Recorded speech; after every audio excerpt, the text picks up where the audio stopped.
What has changed in health and fitness over the last 30 years? There have been many changes in fitness over the past 30 years. It's human nature to reminisce about times past. That's great, but let's not forget that things change as well. This is certainly true in the area of health and fitness. If you do what you have always done, you will get the results you have always gotten, is true, but what if the situation changes? Then what used to work is no longer a viable and effective way to get the results that we want. In this article, I will outline 7 items that have changed over the past 30 or so years that affect the way we view health, fitness, exercise, and what is considered best. Let's look at some of these changes in fitness. 1. Activity level. This change in fitness is pretty obvious. We just don't move around as much as we used to 30 years ago. Currently, the average sedentary person living in an urban setting takes 903,000 steps a day. That's a puny number. In the Journal of Sports Medicine, existing literature was pulled together to set a general guideline of what a good number of steps per day would be. The author Dr. Katrine Tudor-Locke translated different physical activity into steps per day equivalents. A rate of fewer than 5,000 is classified as sedentary, 5,000 to 7,499 is low active, 7,500 to 9,999 is somewhat active, 10,000 or more is active, and 12,500 or more is very active. So what does 900 make us? Close to dead. But it's not hard to imagine. Get up from, take elevator to the car park, drive a car, take elevator to office, sit down, order fast food, reverse the process to go home and go back to bed. Just to note, 1 kilometer is about 1,300 steps. It's gotten to the point where we have to purposely inconvenience ourselves to get our activity level up. Here are some suggestions that actually show us how pathetic our average activity levels have become. Park at the far end of the car park and walk to your building instead of dropping the kids off in front of the school. Park a couple of streets before it and walk them the rest of the way. 10,000 is actually considered a low estimate for children. Go round the shopping center or supermarket at random. With today's supermalls, this is a big thing. Take the stairs instead of the lift or escalator. Well, if you work on the 50th floor, maybe climb halfway to start. Give the dog an extra 5 minutes on his walk. We need it even more than him. Stop emailing colleagues in the same office. Instead, go over and talk to them. Shockingly effective considering how many emails we send each day. Great for team building as well. Go for a walk during your lunch break, walk to get your lunch, or to find somewhere to eat your lunch. Get up and do something, run up and down the stairs, for example during TV ads, no excuses here. Walk to the corner shop instead of driving or popping in on your way home. Walk to friends' houses instead of driving. Take public transport and walk from the train station. Dr. David Bassett studied an Amish community to see what things were like in the past. These guys have no cars, no electricity, and do hard manual labor to put food on the table. It's like time travel to the past. They eat 3 large meals a day with lots of meat, vegetables and natural starches like potatoes. The 98 Amish adults Bassett surveyed wore pedometers for a week. The men averaged 18,000 steps a day. The women took an average of 14,000 steps. The men spent about 10 hours a week doing heavy work like plowing, shoeing horses, tossing hay bales, and digging. The women spent about 3.5 hours a week at heavy chores. Men spent 55 hours a week in moderate activity. Women reported 45 hours a week of moderate chores like gardening and doing laundry. Wow, that's a lot of manual labor. Get a pedometer, it's only like $20, and see how you fare. 2. Fat percentages and obesity. Activity level leads us right on to this point about obesity. The scary obesity rate is one of the most obvious changes in fitness. The obesity rate among the participants in the study of the Amish population was 4%, as determined by body mass index, or BMI. The current obesity rate among the urban populations is 30% or more. Okay, the obesity percentages are a scary thing because obesity is already in the very high risk of a lot of bad ways to die category. There is still the overweight category, obviously fat but not hitting the medically obese range, to consider.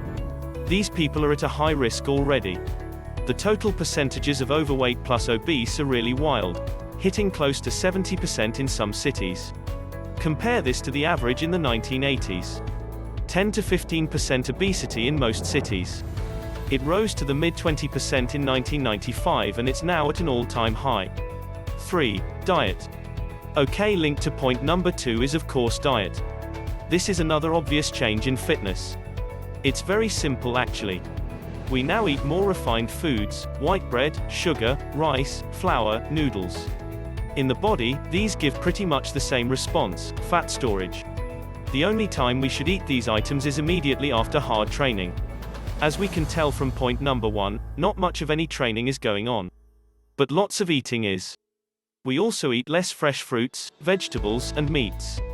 We eat more snacks like chips and cookies, which are also refined despite what advertisers claim. These changes in fitness are made more troubling because even natural foods today are not as good for us as they used to be. Current farming methods make vitamin and mineral content in fruits and vegetables drop about 10 to 40% depending on the mineral. Corn-fed meats don't give us as good an omega-6 to omega-3 ratio as we used to get from grass-fed and free-range animals. That means not so many healthy fatty acids for us. And of course, we are also simply consuming more calories. The Amish people in the study in point number 1 ate about 3,600 calories per day for men and 2,100 calories per day for women. Many sedentary people consume this much and more. How? Well, a fully featured gourmet coffee from Coffee Bean or Starbucks can add up to 500 calories in an instant of caffeine folly. That's 2 hours of walking for an average-sized lady. Just remember, calorie quality counts as well. 2,000 calories of vegetables, meat, and healthy fats are infinitely better than 2,000 calories from French fries. It's close to impossible to get fat on the first, and nearly impossible not to get fat on the second. I like this car analogy. If you had a $2 million dream car, would you put low-grade or high-grade petrol into it? High-grade, of course. Then why do some people put low-grade filth into their bodies, which are so much more important than the car we drive? 4. Games children play. The average child who grows up in an urban environment is a motor skill weakling. As a hobby, I coach youth basketball. In our talent scouting, I have kids do a very simple drill of dribbling in and out and around cones. There are so many kids who can't do it and some who I think might fall down if asked to run around the cones without the ball. This is in contrast to the past where kids ran around, chased each other, played physical games and sports of all kinds, where the playground was the center of fun for young kids. This lack of activity not only causes a change in fitness for the child in her youth, but has a profound long-term effect as well. Of course, this change in fitness is a result of a combination of possible factors. Parents who only consider academic success to be worth striving for, who only give a child recognition and praise when they do well in academic subjects. An education system that also values book knowledge above other things and takes away physical education classes to put more academic lessons in. Poorly taught P lessons that don't help a child develop motor skills in the key early years. Busy double-income families where fathers are not free to play with their children, or don't care enough to. Money isn't everything, dads. The maddening computer game addiction situation where virtual life is more important than real life. I believe this is the reason for all the empty basketball courts in my neighborhood. It used to be that teams lined up to play there. Now only people my age, late 20s to 30s, play. No young kids are there anymore. But actually, so what? The issue is that if kids stink at sport and physical activity, the well-known psychological factor of competence comes is. Simply put, in general, we do what we are good at. If our next generation is poor at sport and physical activity, they are even less likely to do any of it. Which, combined with items 1 to 3, make for a deadly health crisis for many countries. Obesity costs the UK £7.4 billion in national healthcare per year. If we don't help our kids, that's only going to grow to be a bigger and bigger burden for everybody. 5. Social support. This is a more subtle change in fitness. People are communal animals. We stick with things because there is a supportive community behind us. Even drug and alcoholism rehab centers recognize this. We all need social support. But social links are getting weaker. And no, Friendster and MySpace links don't make up for it.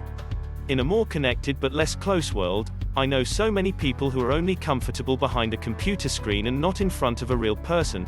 There is less social support than in the past, extended families, communal living, strong friendships within a neighborhood, etc., and it's hard to stick with something which requires dedication and sacrifice like an exercise program.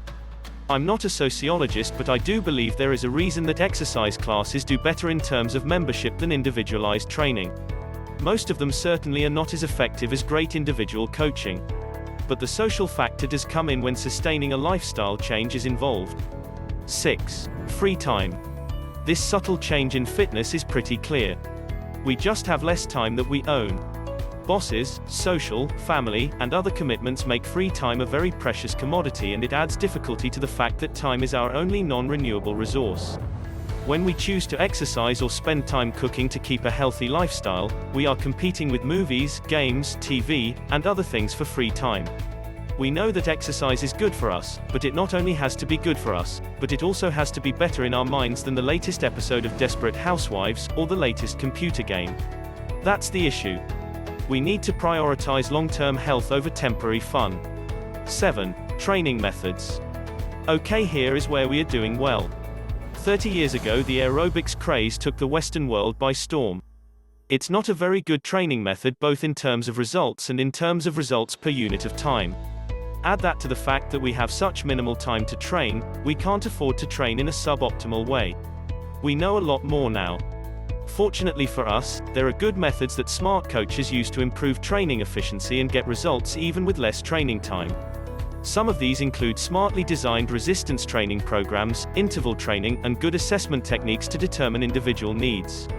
If you have a coach like that in your corner, you can turn back the clock and avoid becoming one of the ever-growing statistics of people whose health is headed in the wrong direction.